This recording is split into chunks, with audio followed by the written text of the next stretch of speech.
Iran का कमजोर पड़ना क्या भारत के लिए एक बुरी खबर है? सीरिया से बशर अल असद के शासन का खात्मा ईरान के लिए वैसे एक बड़ा झटका है। ईरान अभी चौतरफा घिरा हुआ है क्योंकि इजराइल ने ईरान के जो प्रॉक्सी हिजबुल्लाह को जिस तरह से लेबनान में कमजोर किया और हिजबुल्लाह के कमजोर होने से ईरान की मौजूदगी जो है वो लेबनान में भी कमजोर पड़ी है। अब सीरिया से ईरान के भरोसेमंद साथी बशर अल असद का भागना, इजराइल ने हमास की कमर तोड़ दी और अमेरिका में डोनाल्ड ट्रंप कुछ ही दिनों बाद राष्ट्रपति की शपथ लेने जा रहे हैं जो कि ईरान के प्रति काफी सख्त रहे हैं। फिर ऑब्जर्वर हिंदी में आपका स्वागत करते हुए हम आज इसी मुद्दे पे बात करेंगे कि क्या असर रहेगा सीरिया में हुए ताजा घटनाक्रम का भारत पर।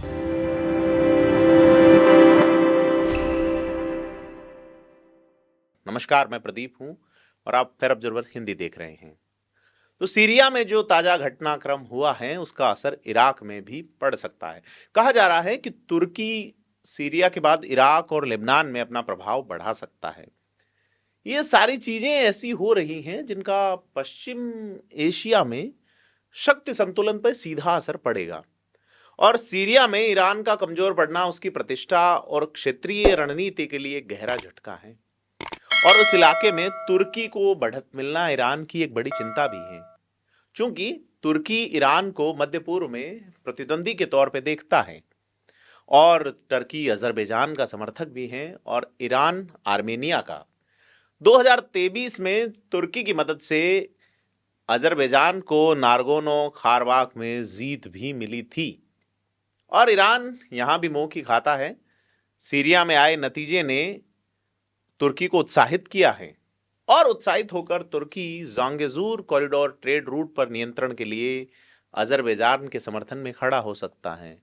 अगर ऐसा होता है तो अजरबैजान और आर्मेनिया टर्की से सीधे जुड़ेंगे और ईरान कॉकेसस से बाहर हो जाएगा।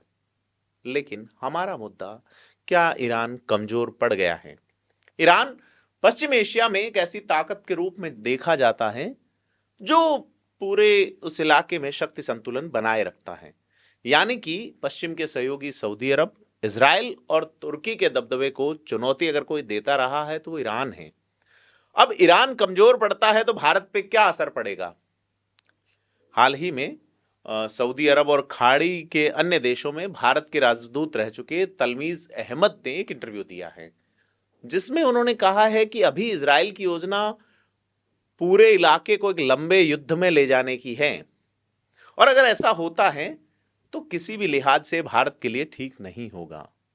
वो कहते भी हैं कि भारत को चाहिए कि इजराइल पे दबाव बनाए और उसे रोके। अगर इस इलाके में टकराव बढ़ता है तो खाड़ी देशों में रह रहे लगभग 85 लाख भारतीयों को वापस लौटना पड़ेगा। भारत की ऊर्जा सुरक्षा बुरी तरह प्रभावित होगी। ईरान अगर उस इलाके में कमजोर पड़ता है तो भारत के हित भी कमजोर पड़ेंगे और सीधे तौर पे बड़ी चीज कुछ विशेषज्ञ ये भी कहते हैं कि ईरान इसमें कमजोर तो पड़ा है लेकिन हमेशा के लिए कमजोर नहीं पड़ा है, क्योंकि पश्चिम एशिया में ईरान का एक ताकत के रूप में रहना भारत के हित में है। अगर ईरान कमजोर पड़ता है तो सुन्नी शासकों का दबदबा बढ़ेगा और पाकिस्तान का साथ देंगे, तुर्की का दबदबा बढ़ेगा और वह पाकिस्तान की ही मदद करेगा। ऐसे में ईरान जो पश्चिम एशिया में शक्ति संतुलन करता है उसमें भारत का किंचित फायदा है, क्योंकि ईरान के जरिए ही भारत मध्य एशिया के बाजार तक पहुंचता है। भारत ईरान में चाबहार पोर्ट बना रहा है। ऐसे में ईरान अस्थिर होता है तो भारत के लिए उसके हित कई मोर्चों पे प्रभावित होंगे।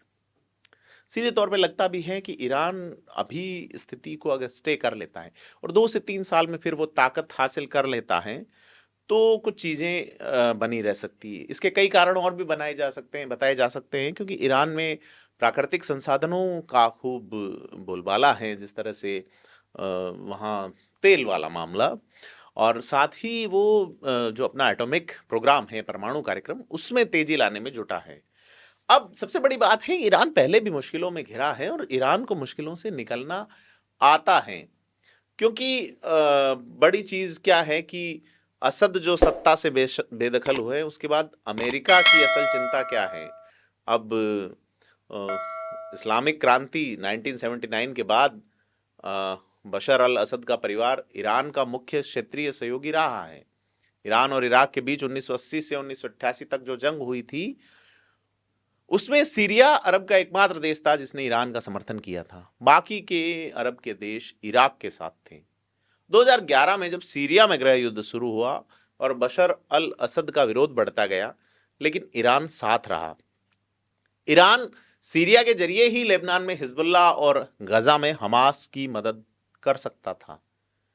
और अब बड़ी चीज़ ये है कि सारी जो पश्चिम इलाके में जो ईरान की मुश्किलें बढ़ी हैं, उसके पक्ष में क्या चीज़ें आएंगी, क्योंकि ईरान क्या वाकई कमज़ोर हुआ है, और जैसे कि क्या भारत बांग्लादेश वाले मामले में कमज़ोर है या कमज़ोर दिख रहा है, उसी तरह ईरान दिख रहा है। बड़ी चीज़ है, क्योंकि भारत के लिए ऐसा माना जाता है, कई विशेषज्ञ कहते हैं कि भारत और बांग्लादेश के जो रिलेशन हैं वो वापस ठीक होने की, क्योंकि वहाँ की जनता जो है वो इस तरह स्वीकारेगी नहीं, पर कुल मिला के क्लैश वहाँ चल रहा है।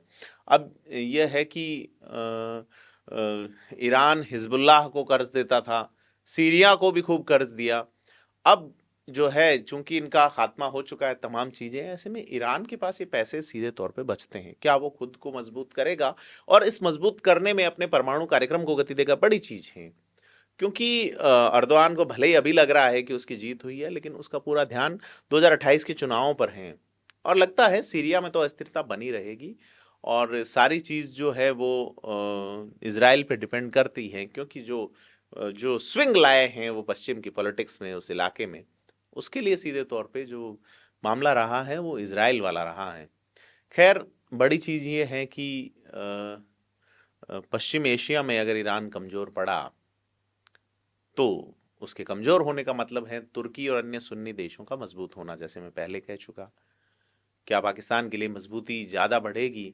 क्योंकि अगर ईरान कमज़ोर है तो वो फिर अपने व्यापारिक हितों की और भारत की ओर देखेगा। क्या भारत को ईरान से सस्ते में गैस मिल सकेगी?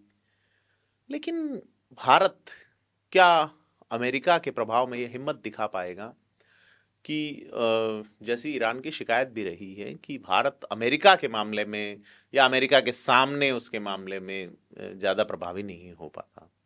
तो कुल मिला के बात यह है कि ईरान इस बात को भी समझता है कि भारत हम पर प्रतिबंध नहीं चाहता है, लेकिन इसी तरह वो अमेरिका के राष्ट्रपति डोनाल्ड ट्रंप को भी नाराज नहीं करना चाहता, जिसे भारत के प्रधानमंत्री अपना दोस्त बताते हैं।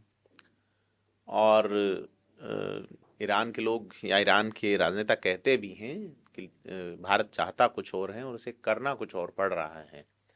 हालांकि यह एक ग्लोबल पॉलिटिकल मिस्टेक है और दुनिया भर के लोग इसे कर रहे हैं, या ये मिस्टेक है या नहीं, यह भी एक बड़ा सवाल है। और सवाल यह है कि भारत पहले ही अमेरिका के दबाव में ईरान से तेल नहीं खरीद रहा है। ऐसे में बड़ी चीज़ ये है कि अगर ईरान एक कदम भारत के लिए आगे बढ़ाता है तो भारत क्या अमेरिका की ओर देखेगा या ईरान का हाथ थामेगा? तमाम चीज़ें हैं, तमाम चीज़ें वहीं बनी हुई हैं। आपको क्या लगता है? कमेंट करके बताएं, वीडियो को लाइक शेयर करें। धन्यवाद।